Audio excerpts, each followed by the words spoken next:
NDA में seat बंटवारा बनी बड़ी चुनौती। रंग में भंग डाल सकते हैं ये छोटे दल। क्या चिराग कुशवाहा मांझी बिगाड़ेंगे एनडीए का खेल? किसके पास है कितनी ताकत? एनडीए के लिए जरूरी या मजबूरी? जानिए सब कुछ इस खास रिपोर्ट में।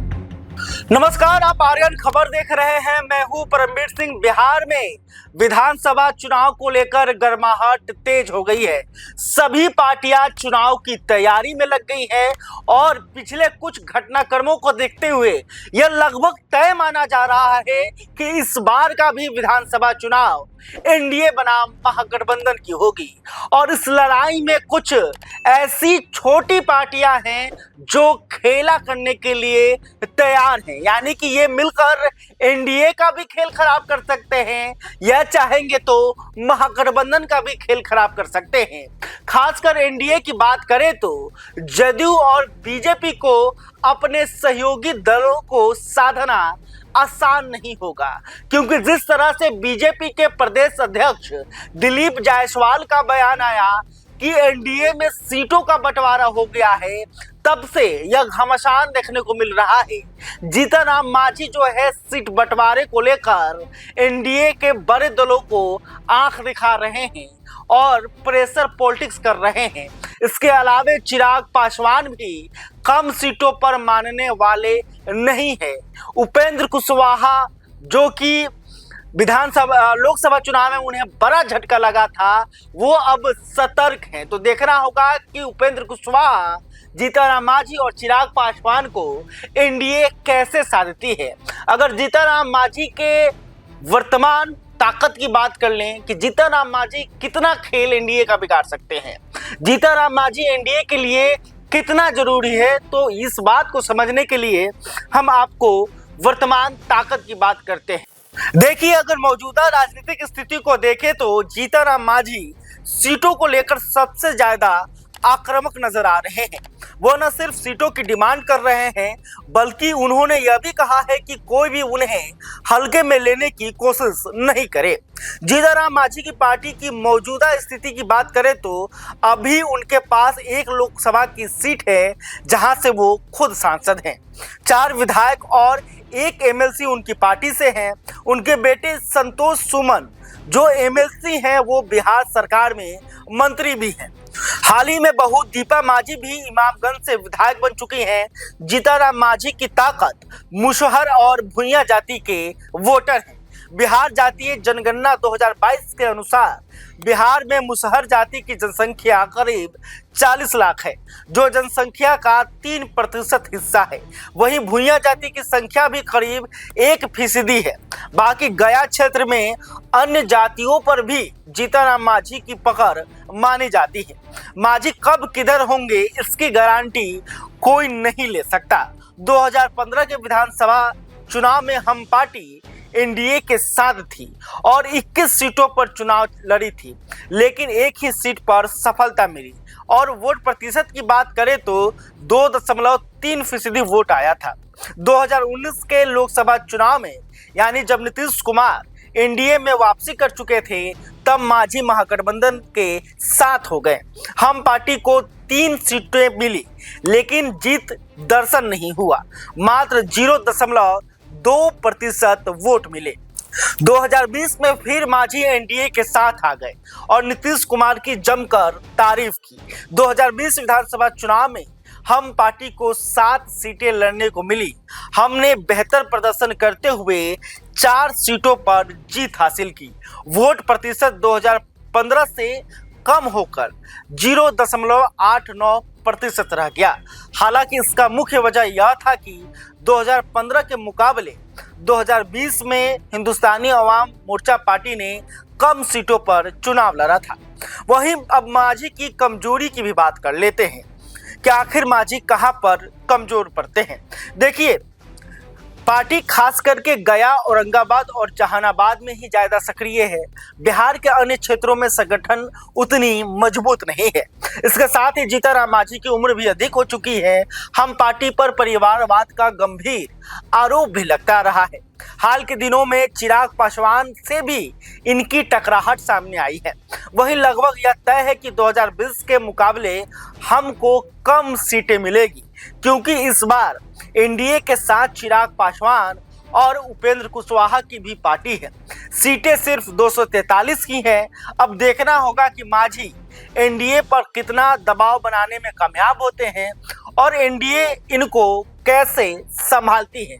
अब बात हम उपेंद्र कुशवाहा की करेंगे। उपेंद्र कुशवाहा, जिन्हें 2024 के लोकसभा चुनाव में एनडीए ने एक सीट दी थी, जो कि काराकाट था, और काराकाट से खुद उपेंद्र कुशवाहा चुनाव लड़ रहे थे, लेकिन उनके साथ एक बड़ा खेला हो गया। बीजेपी में शामिल पवन सिंह, जो कि भोजपुरी के एक बड़े एक्टर्स और कलाकार हैं, उन्होंने वहां से निर्दलीय चुनाव लड़ लिया, जिसके कारण बीजेपी का जो कोर वोट है वो पूरी तरह से बट गया और उपेंद्र कुशवाहा तीसरे नंबर पर चले गए और इस सीट पर महागठबंधन के उम्मीदवार जीतने में सफल हो गए। जिसके बाद उपेंद्र कुशवाहा को लेकर कई तरह की बातें हुई। उपेंद्र कुशवाहा नाराज लगे, फिर बीजेपी ने इन्हें अपने कोटे से राज्यसभा भेज दिया और कहा जाता है कि उपेंद्र कुशवाहा 2024 के सबक से संभल चुके हैं और थोड़ा सतर्क नजर आ रहे हैं। अगर उपेंद्र कुशवाहा की बात करें कि उपेंद्र कुशवाहा एनडीए के लिए कितना जरूरी है और उपेंद्र कुशवाहा के पास आखिर ताकत कितना है, तो चलिए अब उपेंद्र कुशवाहा की बात करते हैं। एनडीए में शामिल उपेंद्र कुशवाहा भले ही लोकसभा चुनाव में एक सीट पर मान गए थे, लेकिन विधानसभा चुनावों में वो भी बड़ी डिमांड रख सकते हैं। अगर इतिहास के पन्ने उठाकर देखें तो उपेंद्र कुशवाहा अपनी शर्तों पर राजनीति करते रहे हैं। इस चक्कर में वे पहले भी केंद्रीय मंत्री की कुर्सी ठुकराकर एनडीए से किनारा कर चुके हैं। अब सवाल यह उठता है कि वे कितनी सीटों की डिमांड करते हैं। जाहिर सी बात है कि जिस तरह से लोकसभा चुनाव में पवन सिंह की वजह से उन्हें हार का सामना करना पड़ा, देखें तो उपेंद्र कुशवाहा काराकाट, उजियारपुर और सीतामढ़ी लोकसभा क्षेत्र से राजनीति करते रहे हैं। अगर पिछले चुनाव की बात करें तो काराकाट लोकसभा के अंदर सभी 6 विधानसभा सीटों पर महागठबंधन की जीत हुई थी। दूसरी तरफ सीतामढ़ी लोकसभा क्षेत्र में 6 सीटों में से 5 सीटों पर एनडीए की जीत हुई थी। ऐसे में मुद्दा यह भी है कि उपेंद्र कुशवाहा किस क्षेत्र से कितनी सीटों की मांग करते हैं। अब उपेंद्र कुशवाहा के नेचर सिग्नेचर को भी समझ लीजिए। कुशवाहा ने जनता दल से राजनीति की शुरुआत की और नीतीश कुमार के साथ बने रहे। 2004 में उपेंद्र कुशवाहा को विधानसभा का नेता प्रतिपक्ष भी बनाया गया, लेकिन बहुत दिनों तक नीतीश कुमार से इनकी बनी नहीं। 2007 में जदयू से अलग होकर कुशवाहा ने राष्ट्रीय समता पार्टी बनाई। हालांकि फिर नीतीश कुमार के कहने पर 2009 में उन्होंने अपनी पार्टी का विलय जदयू में कर दिया। 2010 विधानसभा चुनाव में एनडीए की बहुत बड़ी जीत हुई और जदयू 115 सीटें जीतकर सबसे बड़ी पार्टी बनी थी। इसमें उपेंद्र कुशवाहा की भूमिका महत्वपूर्ण मानी गई। इसके साथ ही कुशवाहा जाति पर उपेंद्र कुशवाहा की पकड़ मजबूत होती गई। 2014 लोकसभा में बीजेपी ने जैसे ही नरेंद्र मोदी को प्रधानमंत्री उम्मीदवार बनाया, बिहार की राजनीति बदल गई। नीतीश कुमार, जो कि एनडीए के सबसे पुराने और मजबूत साथी थे, वो नाराज हो गए। जदयू अलग हो गई, लेकिन उस वक्त उपेंद्र कुशवाहा एनडीए के साथ रहना चाहते थे, इसलिए जदयू से इस्तीफा देकर उन्होंने राष्ट्रीय लोक समता पार्टी बनाई। एनडीए के साथ मिलकर 2014 का लोकसभा चुनाव लड़ा। उनकी पार्टी को 3 सीटें मिली और वह तीनों जीतने में कामयाब रही। 7% वोट भी मिला। नरेंद्र मोदी की पहली सरकार में उन्हें केंद्रीय राज्य मंत्री भी बनाया गया। हालांकि 2015 विधानसभा चुनाव में कुशवाहा का यह करिश्मा नहीं चल पाया। 23 सीटों पर चुनाव लड़े, लेकिन जीत सिर्फ 2 सीटों पर मिली। वोट प्रतिशत 0.64 रहा। 2017 में फिर नीतीश कुमार की वापसी एनडीए में होती है, जिसके कारण कुशवाहा खुद को असहज महसूस करते हैं। उनको लगता है कि एनडीए में जो भाव पहले था वो अब नहीं मिलेगा। 2019 के लोकसभा चुनाव से पहले कुशवाहा केंद्र की मोदी सरकार पर कई गंभीर आरोप लगाते हुए अलग हो जाते हैं। महागठबंधन में शामिल होकर 5 सीटों पर लोकसभा का चुनाव लड़ते हैं। खास बात यह थी कि वो खुद काराकाट और उजियारपुर 2 सीटों पर उतरे थे। खुद तो दोनों सीट हारे ही, पार्टी का भी कहीं खाता नहीं खुला। 2014 में जो वोट प्रतिशत 7 था, 2 अधिक सीटों पर चुनाव लड़ने के बावजूद गिरकर 4% पर पहुंच गया। लेकिन कुशवाहा का सपना काफी बड़ा था। वो मुख्यमंत्री बनना चाहते थे। महागठबंधन में होते हुए उनका यह सपना पूरा नहीं होते दिखाई दे रहा था। लोकसभा चुनाव में 5 सीटों पर मिली करारी हार से भी महागठबंधन में उनकी स्थिति कमजोर हुई थी। कुशवाहा वोटर जदयू के साथ थे। इसके बावजूद उपेंद्र कुशवाहा ने 2020 के विधानसभा चुनाव में बड़ा फैसला लिया। महागठबंधन से अलग होकर थर्ड फ्रंट का निर्माण किया, जिसमें आरएलएसपी, बीएसपी, एआईएमआईएम जैसे प्रमुख पार्टियां शामिल हुई। इसका ग्रैंड डेमोक्रेटिक सेकुलर फ्रंट नाम दिया गया और उपेंद्र कुशवाहा को मुख्यमंत्री उम्मीदवार घोषित किया गया। कुशवाहा को अपना सपना काफी करीब दिखने लगा, लेकिन चुनाव के रिजल्ट ने न सिर्फ सपना ही तोड़ा बल्कि कुशवाहा का हौसला भी तोड़ दिया। 99 सीट पर आरएलएसपी ने उम्मीदवार उतारा, लेकिन जीत कहीं नसीब नहीं हुई। जीत तो छोड़िए, कई सीटों पर जमानत भी जब्त हो गई। वहीं थर्ड फ्रंट में शामिल बीएसपी और एमआईएम के 6 विधायक चुनाव जीतकर आए।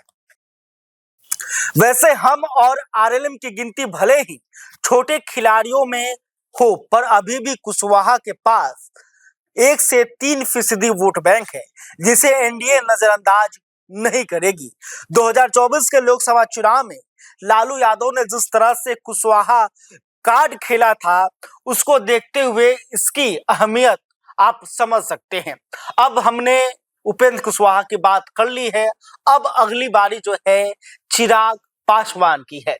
अब बात हम चिराग पासवान की करते हैं।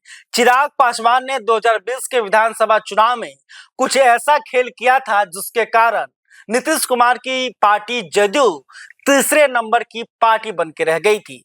फिर 2024 में चिराग पासवान की वापसी एनडीए में होती है और एनडीए में उन्हें 5 सीटें दी जाती है, जहां एक तरफ जदयू और बीजेपी को नुकसान हुआ, लेकिन चिराग पासवान की पार्टी सभी सीटों पर चुनाव जीतने में कामयाब हो जाती है। या यूं कहे कि चिराग की रणनीति के आगे विरोधी पानी मांगते हुए दिखाई देते हैं।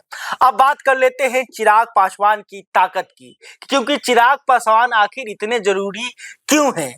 चिराग पासवान के बिना एनडीए को क्या कुछ नुकसान उठाना पड़ सकता है? ऐसे अगर देखें तो रामविलास पासवान की अगुवाई में बिहार विधानसभा चुनाव 2015 में एनडीए में रहते हुए लोजपा को 4.8% वोट मिला था।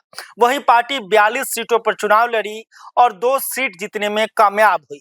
वहीं बिहार विधानसभा चुनाव 2020 में जब चिराग ने जदयू के खिलाफ मोर्चा खोल दिया तो पार्टी को 5.66% वोट मिला। हालांकि 135 सीटों पर चुनाव लड़ने पर भी पार्टी मात्र 1 सीट पर जीत मिली, लेकिन लोजपा के कारण जदयू को काफी नुकसान उठाना पड़ा। इसके साथ ही लोकसभा चुनाव 2024 में चिराग का जलवा देखने को मिला। चिराग की पार्टी 5 सीटों पर चुनाव जीतने में कामयाब रही। वहीं पार्टी का वोट शेयर 6.47% रहा। ऐसे माना जाता है कि चिराग के पास पासवान जाति का 5.31% वोट पूरी मजबूती के साथ रहता है। चिराग की यही ताकत है कि वो कहीं किसी भी गठबंधन में रहे, उनका 5% वोट उनके साथ रहता है। ऐसे में अब चिराग पासवान विधानसभा चुनाव में बड़ी डिमांड रख सकते हैं।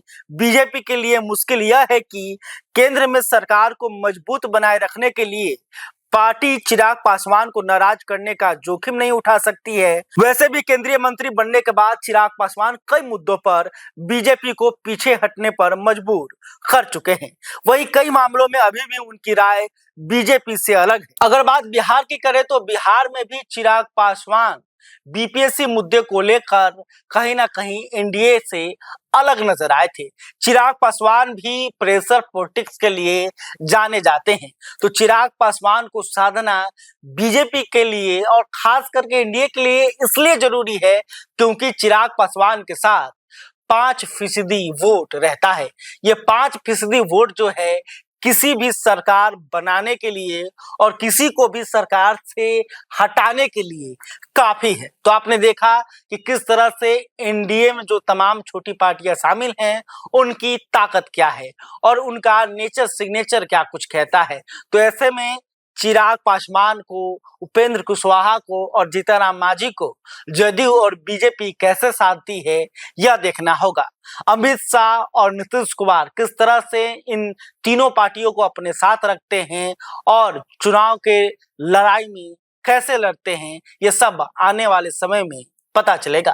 खैर, अभी तक आपने हमारे चैनल को सब्सक्राइब नहीं, तुरंत कर लें। इस खबर को लेकर आप क्या सोचते हैं कमेंट करके बता सकते हैं। वीडियो फेसबुक पर देख रहे हैं तो हमारे पेज को भी लाइक कर लें। बहुत बहुत धन्यवाद।